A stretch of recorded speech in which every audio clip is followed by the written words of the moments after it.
Austin, way to swing it, man. 464, is that the hardest hit ball you've ever had in the big leagues? It's definitely the farthest by a lot. I don't even think it's close. I've hit a couple harder than that, but I've never even gotten close to hitting one that far. Yeah, we understand that you weren't aware of where it landed until somebody told you when you got back in the dugout after your home run trot. Is that true? Yeah, so I hit Contreras with my backswing, so I turned around to apologize to him because off the bat I thought that I hooked it foul. And after I said, "Oh man, I'm sorry," I looked back up and it was still going straight. So then I took off running. I didn't end up seeing where it landed. So when I got back to the dugout, a couple of the guys were like, "Man, it landed up there in the second deck." That's awesome. Is that a ball that you'd ask to get back? I never know, like, when you guys want home run balls back, or if you know you're going to hit 30 this year, so who cares? I actually got the opportunity to get that one back last night. The woman asked if I would sign it, and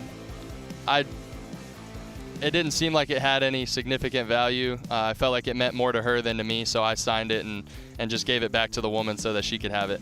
Oh, good for you, man. That's cool to hear. You know, the national dialogue, Austin, as you're well aware, around the Orioles and Camden Yards specifically, is that, you know, you can't homer to left anymore because the wall is higher and it's farther away. Is that what you guys think? I mean, obviously it wasn't a problem yesterday. Yeah, I mean, we hit some balls really hard yesterday and we were able to get them over the wall, but there's been quite a few this year that, you know, we felt like they were absolutely smashed and they would have been gone in any other ballpark and they didn't go out. BP is a lot different here than it used to be. There's a lot of balls that you think you get that end up falling about 10 feet short. So there's definitely never any cheap home runs to left field here anymore. You got to really hit it flush and get just about all of it that you can.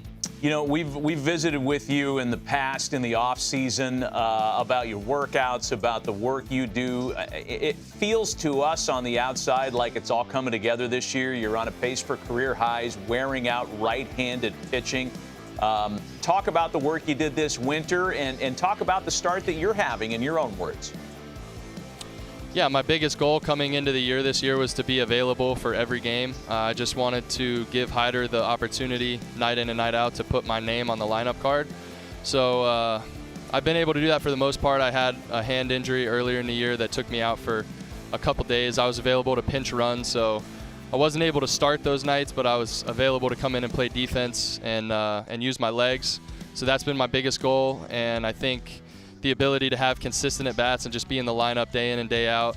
And working with our new hitting coaches, Borgs and Ryan Fuller, they've helped me just continue to have a very consistent approach night in and night out, depending who's on the mound, and building something solid and a good foundation where I feel like I'm very prepared no matter who we're facing every night. Yeah, and tonight it's Marcus Stroman, and the fact that you're playing the Cubs for this weird kind of quick two-game series, it feels like what's going to happen next year when everybody plays everybody, right? The unbalanced schedule goes away. Do you like staying in the division more, or are you looking forward to what's going to happen next season? I've always liked staying in the division and getting a lot of games against the same pitching over and over. I feel like you can build consistent at-bats, so to speak. You start to understand what the catcher and the pitcher are trying to do to you, and then they adjust, you adjust, but it just kind of adds to that fun side of baseball where you're just adapting night in and night out. So when you're playing a different team 2 or 3 times every other series, that's a little more difficult to make those adjustments, but that's where the analytical side of baseball and watching a lot of video and just making sure you're prepared for pitchers and catchers that you've never faced before. That's really interesting perspective, and we could talk so much with you about hitting and your prep, but I want to get into food here because we've got this image of you deep frying the Thanksgiving turkey with the cowboy hat, by the way. Where were you when you did this? Oh, there you go. I'm in my hometown. That was in De Leon Springs, Florida, over at my buddy's house. A guy that played here for a while, Luke Scott, actually lives about a mile away from where I'm at in that video. So that was something I started doing a couple years ago. So we always have Friendsgiving the night before Thanksgiving, and we all get together. I've taken over doing deep fried turkey, but we got a guy that does his own brisket, and we got a lot of fun stuff that we do. So that's a great time in the off season to just get all our boys together and and have a good time. Oh, yeah. It looks like you guys take that seriously. That's good fun. So let's stay with the food theme here. Yeah. You play in Baltimore. It's been the only team you've known in the big leagues. Soft shell crab, yes or no? Yeah, I like crab.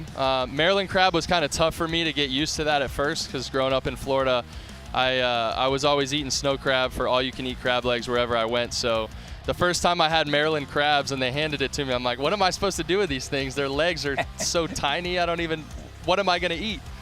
So that was a funny adjustment for me. But no, I don't mind Maryland crab at all. I like the Old Bay they put on there. That's solid. Young guys on the roster for most part with you guys in Baltimore. So on a team dinner, you guys have a day off on the road, team dinner someplace. Who picks up the check? Ooh. I'd probably say Robinson, Chirinos, or Rugi would be most likely to pick up the check. Either one of those guys would definitely take care of the young guys. Yeah, it's just a service time question, right? But here's a more interesting one, and we ask everybody this that comes on Pregame Spread. Who is the biggest spread crusher in the Orioles clubhouse? The biggest spread crusher is Santander. This guy's always got heartburn because he eats too much food. He's always got to take some Pepto. So we got to go with Tony, man. The guy's, he's 230. He's all jacked up. He's got to eat a lot to keep that muscle going. Yeah, let's get Santander on the Nexium protocol so we can live life like the rest of us 50-year-old turds out there. Austin, thanks for joining us, man. It's always good to visit with you. Congrats on such a great start to the year. Good luck against the Cubs tonight. Yeah, thank you. I appreciate you guys having me on.